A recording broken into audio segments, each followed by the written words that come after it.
Hello, today is August 17 and today is my last day to my client.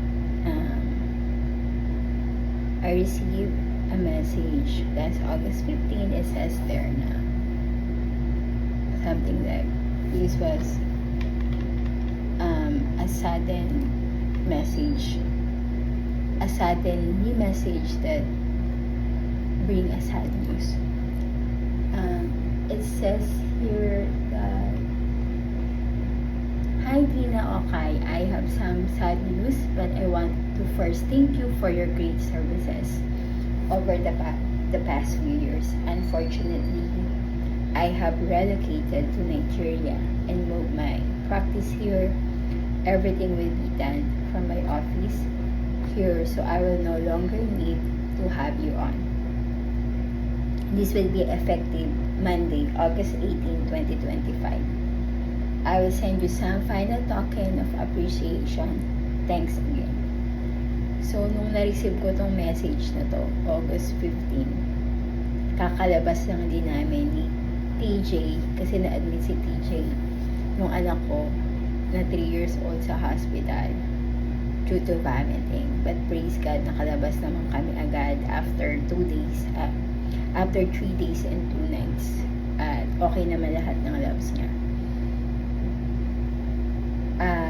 Yeah, okay. So, focus ako sa kay TJ noon, observing him. Then, mag-start na yung duty ko ng gabi as a medical assistant.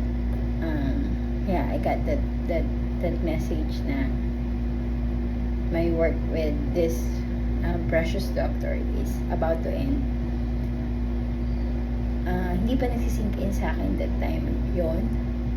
Ang alam ko lang is may ginagawa ang Panginoon sa buhay namin. And okay lang ako nun. Kasi ang focus ko kay TJ, and suddenly ang nag-react ng hindi maganda is yung asawa ko. And I believe that is not him, it is the enemy or the spirit behind him. And nakakalungkot kasi when I responded, we should pray and have faith that God is providing a new client naman. Hindi maganda yung reaction niya. Nagalit siya sa akin na parang ako yung may kasalanan. And it really breaks